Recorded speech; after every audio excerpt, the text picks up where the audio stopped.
Hello, welcome along to Writer's Routine, where we take a look inside an author's working day. This week, we're chatting to Jack Jordan. His new novel, his seventh, is Conviction.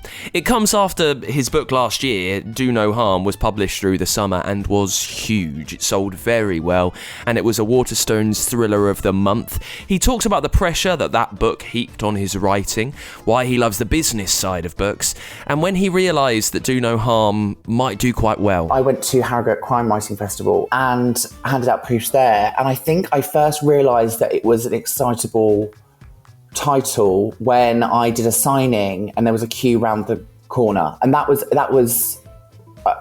not anticipated. So I was a bit like, oh, okay, something's happening. And then I just noticed, you feel that buzz. And then, my team, we'd look at each other with like excited eyes, like, oh, there's something's happening. And you just, and you don't want to rock the boat, so you don't want to almost say out loud. And I'd been writing, it's been 13 years now. After 12 years, feeling this feeling, it was a real pinch me moment. There is more from Jack Jordan in this week's Writer's Routine.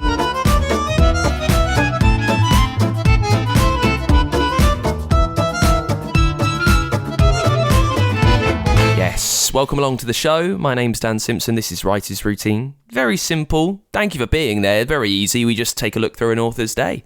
We see where, when, how they work to give themselves the best chance of getting their idea down onto the paper. And this week, we're chatting to Jack Jordan. His new novel is Conviction. It's all about barrister Neve Harper, who needs to prove Wade Darling's innocence. He's been accused of killing his wife and teenage children. This is a huge case for her, until Neve is approached by a man who threatens to reveal her darkest secret if she wins the case. She faces the ultimate choice: put an innocent man in prison or put those she loves in danger. We talk about why he likes plonking his characters into tricky situations, how much his work has changed over 13 years of writing, how he's managed to create a writing space in a flat that he's just moved into, making the most of light to contrast his dark subjects sometimes. Also, very important, you can hear why his quiff is vital for him starting his day, and why Jack would pay to get lost in his work. It's one of those episodes where we really do get into it, dive right through the reads on this one. I think there's a lot that you can take away with Jack Jordan, and we start, as we always do, by finding out what he sees around him in the place where he sits down to write. So it depends where I'm writing. So if I'm at home, I see my new flat that I've just moved into that is very tranquil, very clean, very orderly, which I really like. Or if I need to switch it up, I'm in a cafe that is nice and busy, with usually sat before a window so I can see people walking past and get some inspiration. But I usually have earplugs in because I like the idea of being alone but surrounded by people. That's a really interesting balance. So when you're out in a cafe, you say you make this effort, you sit near a window so you can get inspiration. When you're at home in this new tranquil setting, what have you placed around you to give you that inspiration there? As we're talking, I'm looking out the window now. So I think a window is very integral to my work, I think. And when I think about inspiration and talk about that, it's usually in terms of characterization. So when it's the things that don't immediately come to mind when you're thinking of a character, but when you see people in real life doing what they do as they're going through their everyday life, you see those minute human tics and those little characteristic traits, and just seeing that, you can almost, someone can walk past a window and you can see a tic or you can see a trait, and you can almost wonder about their backstory and where they're headed, and it really just helps flow the senses in that way. So that's what I love about a window. And at home, I think my focus tends to be straight on the laptop, but I do like to have either silence or I love classical music that's in the calming sense, or white noise if I'm stressed with an edit. So I like beach sounds, or I like a light thunderstorm. But then occasionally when I really need to up the ante and I'm writing a really tense scene, I love listening to film scores. Johan Johansson is a favourite of mine. Hans Zimmer, he's a favourite to many. So yeah, that's kind of my inspiration in that way.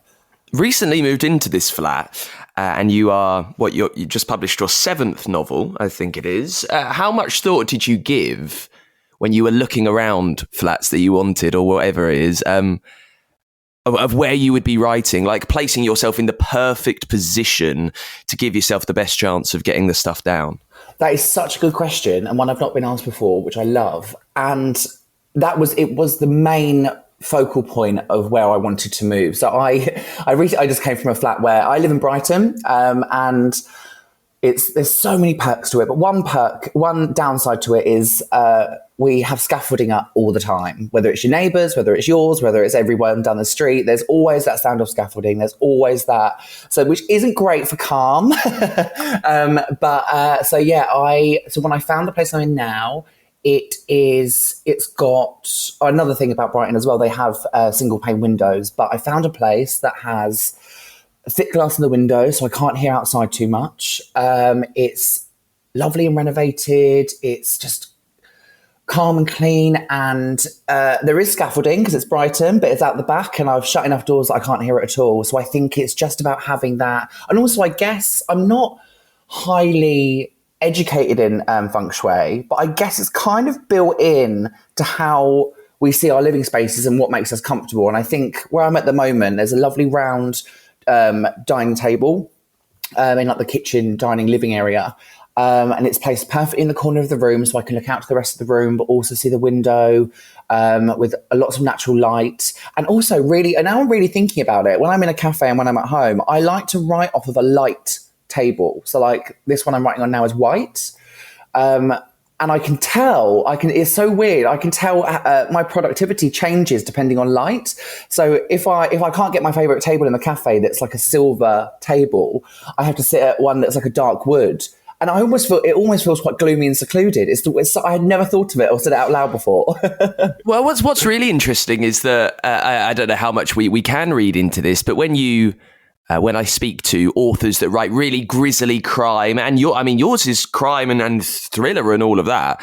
But when you imagine like your typical, perhaps old school grizzled crime writer, they will be sat in an old Victorian house with a very sturdy wooden desk, and maybe it's kind of mirrored in what they write. I don't know. Are we reading too much into it? Yeah, that's really interesting. There's amazing people amazing writers live in amazing places, don't they? I think I always envy Val McDermott's library from what I can see on Twitter. But yeah, I think when it comes to, I think also it's down to productivity as well, because I think, or maybe you're right, maybe it's that you need like the light environment to be able to go to those dark places, and then when you come out you've got a nice light safe space. Yeah, I hadn't thought of it like that.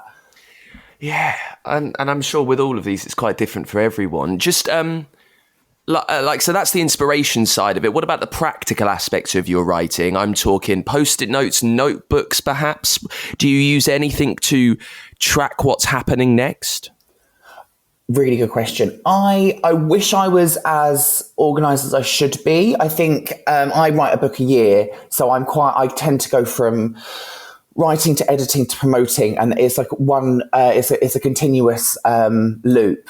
So I don't have as much time to organise as I'd like. So I used to, they say you're a planner or a pantster. I would say I'm firmly in the middle. I'm a plantster. And that's after experience and deadlines and things like that. So I've had to find my way in the middle. So when I'm writing, I do love a notebook, but it doesn't have to be. I know some authors can really swear by a particular type of notebook and a particular pen and a real order. I'm a scribbler, so I will have an idea and quickly scribble it. So I'll use pages and pages and pages of one notebook in probably about a month just to be writing thoughts down. But it does have to be pretty. I quite like a nice colour. I go for a pastel colour.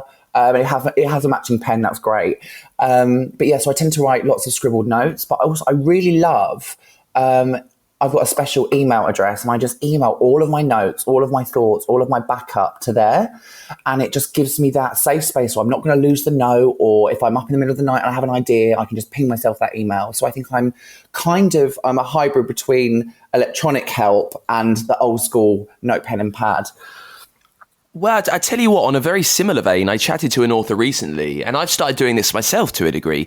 They will WhatsApp voice note themselves ideas. So when they're driving in their car and maybe they can't, and they're having good ideas, whatever it is, they kind of ping the voice note and they send it back to themselves. So you're not really alone with that style of planning, Jack. Oh, I didn't know about the voice notes. I might start doing that. That's amazing.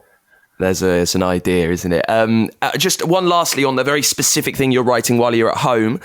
We get kind of niche and technical. What software do you write on? And most vitally of all, what font do you use? Oh, do you know, I might disappoint you. I'm quite old school. I write on Word. I don't do Scrivener, or I don't do the cool software that everyone uses now. I'm old school, write in Word, write as you know, in that kind of sense. I love the safe practicality of that. Because I'm so used to it, I don't have to learn anything new. I think starting a new book, which is nerve-wracking enough, to then start a new software, I just think it'd be too much for my little brain. So I think I stick with Word, and I'm quite happy with that. And the font I use... do you know what? I've never said it out loud. I'm really scared I'm going to pronounce it wrong, so do correct me if I say it wrong. Helvetica? Helvetica, yeah. Yeah, I'm a Helvetica, so that's okay. Oh, nice. Good. Yeah, so I think it's not too... It's kind of clean on the page. It's not too in your face. It's not too formal, but it's not too informal. I think, yeah, it's got that middle ground. You also mentioned right at the start that when you like to mix things up, when you like to change it, you'll head to a cafe. What prompts you having to get up and leave? Well, religiously, I used to write religiously in cafes. So it used to be, my work day would be, I'd work out in the morning or do admin or things I had to do at home, and then I'd leave my house to have that disconnect between home and work, and write in a cafe for, I would cafe hop so they didn't get annoyed. But I'd be out from midday to dinner time. And then I'd come home and have that home feeling. But I think... the way I write is impacted by the way I feel. So if I'm feeling particularly stressed, or if I'm feeling particularly overwhelmed, which can happen with edits, or it can happen with promotion, or it can happen with all different, or just life in general, I think my writing habits change. So when I'm not up against the wire, I love writing in a cafe. I have that sense of escape. I have that, and also it makes you have to sit there for the allotted time because you've bought a coffee and you've spent money on it, and you can't leave until you've done what you've been there to do. And I love that sense of responsibility and discipline. But at the moment, I think so I'm a real introvert and a home bird. So when I'm going here, there and everywhere, which I love, I do then need to ground myself at home. So I think that's when I start to write at home more. So it's kind of this mismatch of the two. So I start in a cafe when I'm first writing, and then the further I go in, the more I stay at home to get it done. So I wake up between 8 and 9. I'm not a morning person. I would love to be the person who's up at the crack of dawn. I would love it so to do the walk. I mean, I live so close to the beach, so I could be up at 6 in the morning. I could be walking down the beach. I could be thinking of good ideas. My brain doesn't work that way. I'm just not awake until 8 or 9. I'd much rather work later. So I wake up, and because I'm not a morning person, I like it quite slow. I like to introduce myself into the day quite slowly. I am... admittedly a dirty smoker, so I will then get a caffeinated drink, I will put my sunglasses on, make sure I look acceptable, and I will go out for some cigarettes and have a walk and think about what I need to do that day. Then I'll come home, I'll have a shower. I have to shower and dress and have my, I've got a fancy quiff. I've got to have that every day. I think it really helps. I've got to get the blow dryer out. I think it helps me feel it helps me feel committed to the day and the tasks ahead. I think if I couldn't sit in my trackies or my bed hair or anything, I just think I'd feel too comfy. And then I wouldn't want to do the work. So then I will, so once I'm ready, I might even walk to a coffee shop and get a coffee to go. And I get an extra hot oat latte, the largest one they'll do. And then I head back to my desk and I sit there and I try and get ready. So I'm usually quite, so at the moment, I'm quite, writing is accompanied by stress. I've got a deadline, and I've publishing quite 2 books this year, and moving house, all quite in close succession.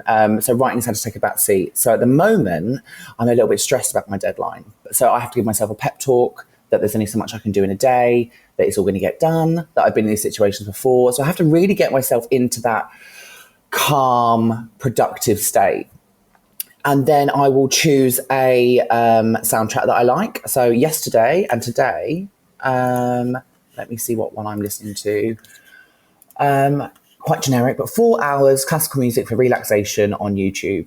It's just a nice little playlist of certain things that I'm listening to. And it just gets me in the right, for creatively, it gets me in the mode, but also for my mood, I feel calmer. And then what I like to do is if I've been, let's say I've had the weekend off, I will read over what I've done in my previous writing session, because I feel it's really important to kind of get me in that headspace of my own voice and flow and style and pick up where I left off. And then once I've done that, then I have to bite the bullet and jump in. And sometimes writing is like pulling teeth, and sometimes it is that beautiful, euphoric feeling of where you get lost in what you're doing. And I wish that was more than it currently is. I love that feeling of, and this is what I love writing about in cafes. I can be writing away, and I will start at, let's say, 12. I've got a coffee, people are sat around me, probably the lunch rush, and then I am writing and I'm so sucked into it. And when I come out, it's 4 hours later. The people around me have changed. My coffee's cold. My water glass has been taken away. It's just completely, I love that getting lost into it feeling. And I wish that was every day. I would pay for it to be every day. So that's kind of my writing routine. And then I will aim for, I don't do word counts. I like to write a chapter. And then once I've done that, and depending how long that chapter is, I will then think, right, can I do another scene or can I do another chapter? What can I do? And then, but if I've still got to, occasionally if I wear myself out by the writing stage, if I then want to continue getting things done, but I know I won't be able to write to the best of my ability a fresh scene, I will go back to another scene that might be a little bit worse for wear and polish it up and raise it up. So I'm kind of a back and forth writer. And I give myself freedom as well. So if I've got a scene to write and it's just not working today, I will put that aside for tomorrow and I will jump ahead and I will write a scene that I know I'm excited to write, and I can kind of write myself to that point. So yeah, I give myself permission to write how I'm feeling in that moment.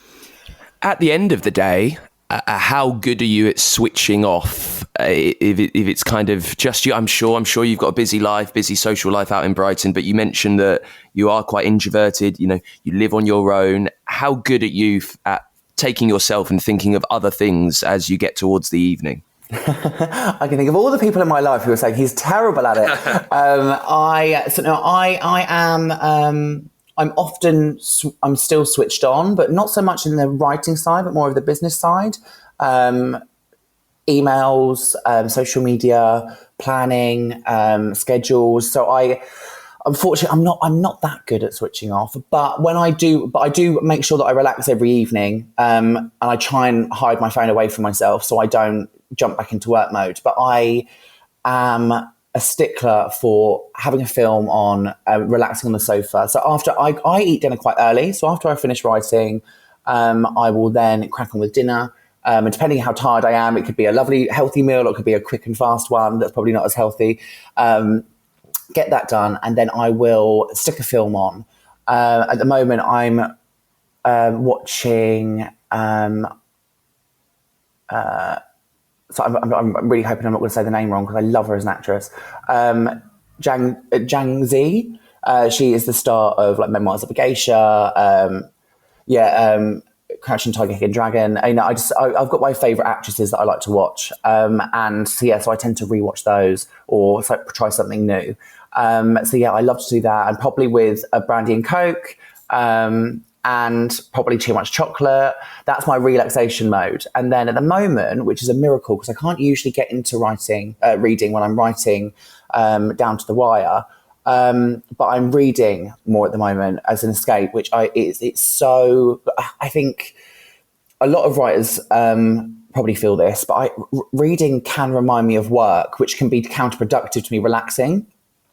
But I think there has to be a particular, I know I've got a good writer or good book on my hands when I get lost into the story. And at the moment, I'm reading Curtis Sittenfeld's American Wife. I just finished romantic comedy and fell in love with it. So I bought loads of her backlist. And that's part of my relaxation schedule now. But then I'm usually up too late. And then, so I'm too tired in the morning. But it's kind of a rolling cycle that I've had for 30 years, and I don't think I'll ever break.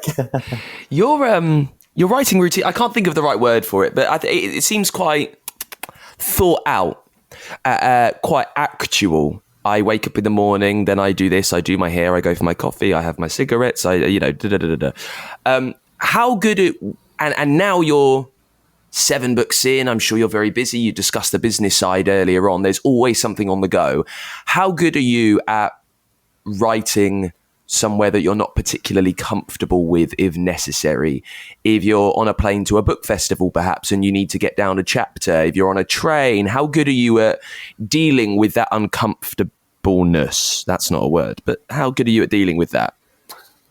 I like that question. That is, do you know what I think? So at the moment, I am going on a mini tour for Conviction next week, actually. Wow.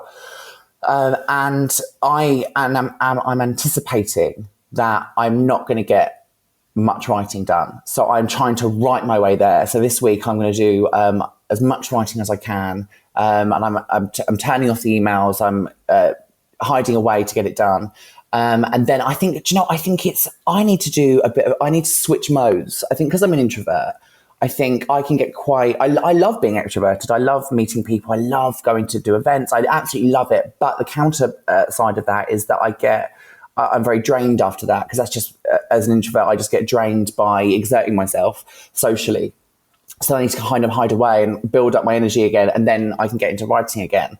So it's a bit of a challenge in that way. But I think that's when I just have to learn that I have to write up to those moments, allow myself to be the writer on the road, and then come back and focus again. But I do have to try and write while I'm away. I do like writing on trains, I think, depending on the environment. So I think for the first time I went to Cornwall for a writing retreat this year. And for the first time, I paid a first class ticket, because I thought, okay, I need to write. I need to be at a quiet environment. I need to be in this, so I treated it like this is going to be my workspace for 5 to 7 hours. And so I think I'm learning to find those pockets of, tranquility to write in those areas. But also I think I get practice from writing in cafes, where there is noise around you, and the earplugs only do so much. And that's part of the joy, really, because you want to be immersed in the community. So I have my earphones with me, so I listen to my white noise, I listen to my music. So I kind of just I pick up my routine and just take it on the road. So trains are good, and I think long journeys are good if it's got a good table. It definitely depends on the train. So we're living in Brighton. I couldn't write on a Thameslink train because I don't have tables and there's no leg room. It would just be misery. But yeah, so I think, I wouldn't be so good at writing in hotels, I don't think. That's so funny, because quite a lot of the listeners to this podcast are we're international, right? So we've got a lot of people over in Missouri or Nebraska, and they'll be listening to Thameslink thinking, what is this dude talking about? But it's really struck a chord with me, Jack. Yeah, quintessentially British train system. So yeah, for anyone who doesn't know, Thameslink is a particular train service that is, the seats are very close together. There's no tables. It's a commuter train, basically. We're just shuttled from the seaside to the city and back. You spoke about the business side of it and social media and having to do that. And one thing I've noticed from just kind of following you on Twitter for the last few years, you are hot on that, right? You are, and it's such a big part of being an author now, kind of your own responsibility to sell your books, to make money in a way that perhaps authors 20, 30 years ago, it wouldn't have been a part of their day. They would have just turned up to writing festivals, maybe written a couple of editorials, and that's it. But you're very across every facet of that. How much of a conscious decision is that for you, especially when, by your own admission, you're quite introverted. So having to do these things and put yourself out there, how challenging is that a decision for you to have made? I've never been asked that. I really like that question. I So when I first started my career, so I'm published by Simon& Schuster now, and I've had publishers before this. But when I first started, I was a self-published author. And when I did that, I essentially created my own mini publisher in what I was doing, and I had a real business attitude and approach to it. So it's kind of been baked into my process. So I was very from the get-go. So from 2015, when I was first published, have been very conscious of building that quote unquote brand and having that presence and having that sense of community as well. And I think so. It's always been baked into me. I am very aware that it's attractive to publishers if you do have an online presence. I do think I think there can be that myth that say if you're not on social media, you won't get published. I don't think that's true. I don't really heard that in real life, but I think it does. It definitely lends help to like marketing and publicity. I don't know how I get people to sit in events if I didn't post about it on social media. So I think it's definitely helpful for the business side of it. And I do love that side of it. So I do really thrive on that. I think it's kind of a writing and entrepreneurial bundle I've got going on. I do really enjoy it. I love the business meetings. I love the marketing and publicity planning. I love throwing around ideas. I'm very lucky I've got a publisher that is really collaborative and takes on ideas and doesn't say no very often, which is really rare and lovely. And yeah, so that I do love that side of it. So I think, and so in that turn, I love social media. And also I think living alone and working alone, it's important to have your community. So I think, and with writers, our friends our really close writer friends can be hundreds of miles away because we meet at festivals and we keep in touch throughout the year, but often we're talking on social media or texting each other.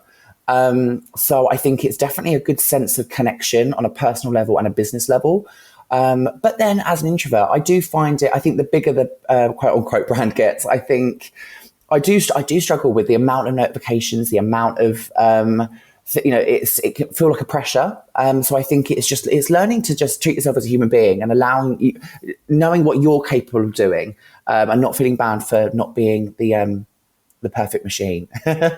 You mentioned you write a book a year and it's all quite planned out when you need to do things. I sometimes like to get authors to run through the writing routine of a year to distill it, right? So when a novel is published, how much time do you give yourself before writing again? When will you have ideas for what that new book is going to be? How long will the first draft take you? Just kind of take us through the routine of a year if you can. You don't need to be as detailed as the day was, but just take it away. Yeah, sure. I think, do you know what? I think it can change year on year, to be honest. I think what I would like to do is I have a couple of, they tend to overlap as well. So when I'm writing one book, I'll be researching the next or planning the next. So I'm trying to lay the foundations of ideas and beginnings and ideas for middle and an ending in sight. So I've written characters. I'm trying to plan that out ahead of time. So then when I arrive to write the first draft, I've got that foundation. And then I will write a first draft that can take up to, it changes from book to book. Do No Harm was 3 months, but Conviction was at least 6 or 7 months. So it can depend on the story and the circumstances.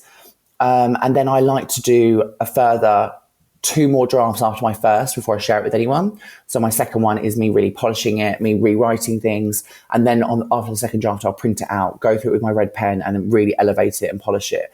Then I'll share it. And then the real editing begins. But yeah, and I think the first draft can take, the first draft probably takes about 5 months, and then the subsequent drafts take a month or 2 more. So that's tends to be writing routine. I think but it tends to change with the as a career changes, the writing routine can change. So now, for the first time, I was publishing hardback for the first time last year, and with that comes 2 publication days. So this year, for the first time, I had a publication day in April for my paperback of Do No Harm. And then in June, I had the hardback of Conviction. So it's trying to find that. So it can mix around the writing schedule a bit. So I think I'm learning to become, I do like the order a bit. I do like my routine, but I do think I'm having to become more open to change and fitting around it. But also knowing when, kind of what I said before, knowing when I can do everything and when I can't. So if I need to say, right, I can't write this month because I'm moving and I'm promoting and I'm doing these things and, I can't fit in the writing around this, I have to pause. And then, so now I'm thinking, right, now I need to write. So I'm going to pause on this area. I think, learning to have those, creating your own piece amongst the exciting times of a publication, fitting it in. You said that the first draft of Do No Harm was quite a bit quicker than the first draft of Conviction. How much of that difference is due to kind of external factors, or is it simply that first draft was just much more writable? You mentioned when you were taking us through the routine of the day that you'll try and do a chapter and maybe get a few scenes on top. Some novels, it just comes out a lot easier and you can't stop yourself. Is that how it works? Yeah, I think so. After doing 7 books now and I'm writing my 8th, I think some books, and you don't know which it's going to be either, which I really wish I could tell, but some books are just easier to write. I think they naturally flow out. And I've only had that twice. So a book, Night by Night, that came out, and I needed 2 drafts for it really, and it went to line edit rather than a structural edit, which I was really shocked by. And then with Do No Harm, it flowed out. But then with Conviction, I think sometimes stories need to be written a different way. And so with Conviction, I started it with multiple point of view narrative, and it wasn't working. There was only one character that needed to be there, and that had to be her story. And so I had to cut the other one away. But I had to kind of write myself into realizing that. So I kind of had a false start of 50,000 words, delete, 50,000 words, delete. It was much harder than before. But I think also that was, like you say, with the external factors as well. I think that pressure of if you deliver a book that people are excited about, or things are picking up, and then having to deliver on the promise of giving another good one or a deadline. And so I think external factors can definitely affect it. But I think, and also as you go, I think sometimes you can fear of crumbling under the pressure of, oh no, but I've got to do this, I've got to do that. And other times you've just got to realize that, I'm capable of this, I'm a human being. And you have to kind of remind yourself that. Just one last question before we talk about Conviction. Yeah, so the novel Do No Harm, kind of released last summer, I think originally, was, it was like big. It was like this word of mouth hit, right? And then the paperback was the Waterstones Thriller of the Month. How much did you visibly feel things change around you after that success? Does that come in with now pressure about the book that comes after that? Yes, I think, I was so amazingly lucky with Do No Harm. I think when it was announced, it started with when I went to Harrogate Crime Writing Festival and handed out proofs there. And I think I first realised that it was an excitable title when I did a signing and there was a queue round the corner, and that was not anticipated. So I was a bit like, oh, okay, something's happening. And then I just know, you feel that buzz. And then, my team, we'd look at each other with like excited eyes, like, oh, there's something's happening. And you just, and you don't want to rock the boat. So you don't want to almost say out loud. And I was really, I think, and I'd been writing, it's been 13 years now. After 12 years, feeling this feeling, it was a real pinch me moment. I think it was one that I was determined to. I'm not very good at sitting in the moment and enjoying. I'm usually thinking 10 steps ahead. So it was a wonderful reminder to ground myself and enjoy that feeling, and it was really wonderful. And then the paperback with Waterstones Thriller of the Month, it was absolutely phenomenal. I think there's no feeling like it when you see the booksellers who have made windows of your book, and there was 3D cutouts of they were like 3D cutouts of my book, like cardboard cutouts, like it were heart monitor lines on windows. It was just, people had put mannequins with doctors' jackets on. It was phenomenal. And I think, so I mean, so many dreams came true with that publication. And then I think it does add pressure to your next book. But then I think it's very easy for writers to feel that pressure. But I think ultimately we just have to realize that what we are doing it for is telling stories and connecting with people and connecting with ourselves. And that's what we're here to do. And so success is kind of an external part of it. That's easier said than done because we need to pay the bills. But I think focusing on the story and how you feel about it and how it makes you feel and how your readers feel, I think, and allowing yourself to just write for the sake of writing the story you want to tell without that external pressure. And I definitely try and push that away when I'm writing a first draft anyway. But yeah, the pressure's real. We're back with more from Jack in just a sec. If you're enjoying the show, if you've learned anything along the way that helps you tell stories, 280 odd episodes now, if we've helped you plan your day, you can become a backer to our show to help us carry on. Patreon.com/writers routine. By pledging to support us, it really helps us out. It helps us keep bringing you these chats with the best authors around as often as possible. We will be right back into the regular schedule from September onwards, really. Everything's always a bit scattergun through the summer, but from September, every Friday, interviews with the best authors around. And if you'd like that to carry on, you can support the show. For just a couple of dollars a month, you get merch, there is bonus content, there is even a way for your book to sponsor the show, and I'm so happy that in the next few weeks I've got some brilliant backers with fantastic work out that we can talk about, so make sure you keep an ear out for that. And if that's you, I will be in touch within the next few days, I promise.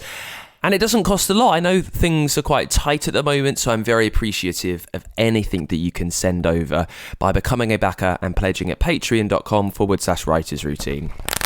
Let's get back to it then with Jack Jordan chatting about his new novel, Conviction. It's about Neve Harper, who must make a choice. Betray every principle she's ever had by putting a potentially innocent man in prison, or risk putting those she loves in mortal danger. We talk about why Jack likes to put characters into tough situations and then see what happens. Also, how much he's changed over 13 years of writing. And we get back into it, talking about that very first idea for Conviction. Where did it come from? So Conviction is the story of defence barrister Neve Harper, who has landed the trial of her career, defending a man accused of killing his family but protests of his innocence. However, leading up to the trial, she's approached by a man on the tube who exposes a secret from her past and makes her choose. Either she must throw the trial and send her client to prison, or her own criminal past will be exposed. So that was the kind of... So when I was writing Do No Harm about a heart surgeon who has to make a choice between killing a patient on the operating table or never seeing her abducted child again, it was that moral dilemma that caught me. And it was that choice, and it was about that. And I love taking a good character or potentially good character and putting them in a bad situation and seeing how they're fair. But I think when we're working with moral dilemmas, we really have to up the ante of the dilemma for the readers to be able to put themselves in the character's shoes and really feel the same emotions that the character's feeling. And so we have to kind of think about what is important to the reader. And it's usually those integral, instinctual, important elements to our lives. So with Do No Harm, it was our health. You know, we're trusting a surgeon with our welfare. It's, you know, there's probably not a relationship that defines or balances on trust more than that. So then when I was thinking of Conviction, I wanted to explore this moral dilemma further. I thought, well, what else is going to give readers that same sense of instinctual fear? And if it's not our health, then surely it's our freedom. And I think I've always wanted to write a legal thriller, but the idea of having freedom and innocence in jeopardy, I think it's because we could all be committed. What's the one I'm thinking of? We could all be thought of to have committed a crime tomorrow, and it's down to the system to protect us. But what if that system isn't protecting us and it's protecting itself? And I think, and then that dilemma within the character who might have to make that decision. Yeah, I think that I love to get to that moral dilemma, and really, because it gives the reader the chance to ask themselves what they do, and it's amazing how many people have different answers. So what comes next then? We spoke earlier how you're a plantser, kind of halfway between a pantser and a plotter. How much did you know about everything before you sat down to write? I'm bearing in mind that you also said you might like to jump a few scenes ahead to write something you're really keen and excited to do. That must mean there's some plan in place. How much do you know about everything before you type away that first sentence? Really good question. So when I'm planning ahead of time, when I'm writing another book, I'm thinking of the character, I'm thinking of the plot. So I will have an opening in mind, I will have a mid-scene in mind, and I'll have an ending in mind. But so when I first start thinking of an idea, it comes to the plot first. I think of that hook. So it's very plot-based first. And I'm thinking about, well, where do they start? When is this life-changing event going to happen when they're given this ultimatum? And then what is their journey going to look like? And then how do I picture it ending, which can often change. But at the time, when I'm planning, I like to have that in sight. So I'm building the blocks of the plot there. But as I'm doing that, then I'm thinking of the character arc. I'm thinking, okay, well, this character has to, do something terrible. How is that going to make them feel? How are they going to do this? What equips them to be able to do this? And then I'm going into their psyche and I'm going into their past, to then see how they'll change throughout the book, and what's at stake for them, if not just their duty, but their personal lives. Who matters most to them? Who are they going to be at jeopardy? So I'm really building that ahead of time. And then I've kind of got a foundation of, I know what the act one's going to be, and I know what a lot of the middle's going to be, and I have an idea of what the end's going to be. There's still a lot of grey areas, but enough foundation for me to think up the ideas as I go, or think a few weeks ahead in terms of planning. But then when I sit down to write it, I've got that plan in mind. I then feel the pressure of, I've got to sit down and write 100,000 words now. And that is not a nice feeling. So I write in acts. I will write act one. So instead of thinking I've got to write a whole book, I think right now I'm sitting down and I'm writing act one. So I'm writing from the beginning of the book to the life-changing event. And then from there, I will, my act two is, when I'm writing, split into two. So I think, right now I'll write from the life-changing event to the midpoint. And then from the midpoint to the, what I like to call the all is lost moment, which was Snyder's screenwriting book. And it's kind of that point in a story where all is lost before the end. So I like to write my way into stages so it's not so overwhelming. And talking about that character, you just said you need to get to know them incredibly well, because that's what this moral dilemma faces on. You want to take someone, a strong character, you hope, and chuck them into a situation where everything all is lost. What questions are you asking yourself before you start writing? How do you get to know them really well? So with Neve Harper and Conviction, for instance, so I came up with the idea of the plot for, okay, I need a barrister who's done something wrong to then potentially put her client's welfare in danger to save herself. So then I immediately think, well, what's she done? What is this thing that she's hiding? And then I will come up with an idea of, I can't show you what she did. You have to read the book. But she did something bad, but we don't know why she did it. We don't know how she did it. We just know that something happened. And it's a crime that she never wants to see the light of day. But then that's when I start asking the questions of, well, how do I get to ask the questions of, well, how did she do it? Why did she do it? Why did she make the choices she made? Why did she conceal it? Why didn't she admit it? What was at stake? And then it looks into, so Neve Harper, for instance, she has a lot at stake in her personal life. So she was raised in foster care. She doesn't have an inbuilt family around her. Then she became close with her in-laws, who kind of became her surrogate family. And then her husband went missing. And her crime may potentially be around that factor. But if she were to admit to doing something bad, would she lose the family that she never had and she'd found? So there's so many different layers of the losses that the character could have. It might not just be their job and their duty and their freedom and going to prison. It might also be the family that they finally found that they'd always wanted. It might be, it's getting down to those deeper layers. And then also I like to think, well, if I'm putting a character under pressure, how are they going to deal with that? How are they going to deal with that pressure? So for example, with Dr. Anna Jones in Do No Harm, when I was thinking about her character, I'm thinking, well, she's almost like a godlike figure in the operating theatre where everyone looks to her for instruction, and she's kind of the captain of the boat, as it were. So if she's feeling out of control, how is she going to feel about that? She's a character who thrives on control and order. So how is she going to feel when she's out of control? And that is when I was inspired by, to be honest, kind of how I feel as someone who likes orders. I've kind of described my writing routine. How would I feel in that situation? How anxious would I feel? What tics would I have? And so my Dr. Anna Jones ended up having trichotillomania, where she pulls out her eyelashes. And that was a visual and stimulus that showed the reader how she was coming apart at the seams and how she wasn't controlling the situation as well as she could have done if she was if the stakes weren't so high, because she's so used to order and control. But now she can't handle it, and we see her coming apart. So I think it's looking at their type of character, it's looking at what's at stake for them personally through their history, and what their future will look like if they don't get what they don't do what they have to do. You said you had always wanted to write a legal thriller. And there are these slight deviations, right, in crime as a big genre. And fans of, say, legal thrillers over kind of more forensic cases or more procedural cases like this, there is little tweaks. How much did you kind of learn about writing legal thrillers before you started writing one? So now it's time for me to confess that I'm a massive geek. I love research. It is, I really, really love it. I think, so before the writing routine, and when I say I'm like planning ahead for a story, I like to challenge myself in thinking, well, what setting can this be in, and what challenge will it be for me? So writing about heart surgery was a very big challenge. I didn't know anything about that. So I read a lot of textbooks.